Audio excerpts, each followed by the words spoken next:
Everybody, welcome back to the iTunes Fanboy. In this video, I'm going to be unboxing my dad's new mouse, which is this Logitech M325 mouse, and I think this is a $35 or $40 mouse. My dad just picked this up at Best Buy today, and alongside with my and I also got a mouse while I was there too, which I'll be unboxing in tomorrow's video, which will be premiering at 9:45 Central. So please be sure to tune into that premiere. But let's get back to the opening of this mouse. So this is not very nice packaging, as you can tell, because this is a pretty cheap mouse. But let's just cut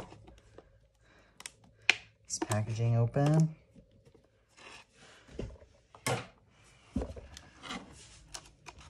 And first, this is a wireless mouse, and as you can tell if you look on the back, it has a 10 meter or 33 feet wireless, 3-foot wireless connection. It requires Windows 10, Windows RT, or Windows 7 or later. I'm assuming this works on Windows 8, I'm not sure.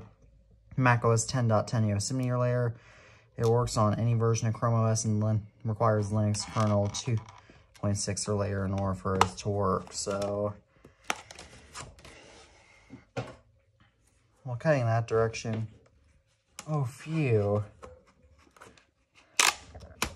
This proper cutting direction. I know I'm not great at safest of scissors, but I honestly don't care. I know I should care, but either way it gets it open.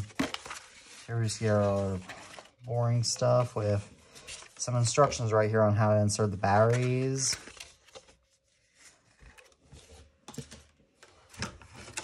Which claim to work for 18 months, by the way.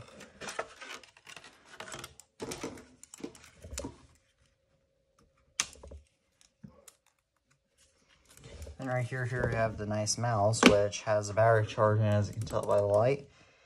And so now I'm going to turn this mouse off, and I'm guessing right here, yep, this is where you keep the receiver. So now I'm going to actually get this mouse up with a computer, which is just a matter of plugging it into the USB port, and I'll be back to you once I've done that.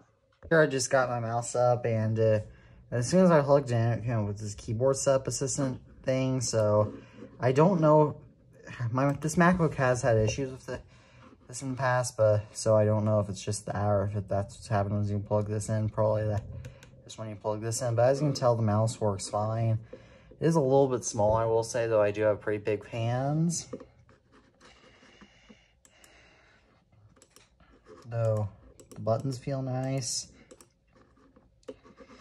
And yeah, this feels like a pretty nice mouse overall. So, as always, thank you all for watching this video. I am the iTunes Fanboy, and as always, peace out.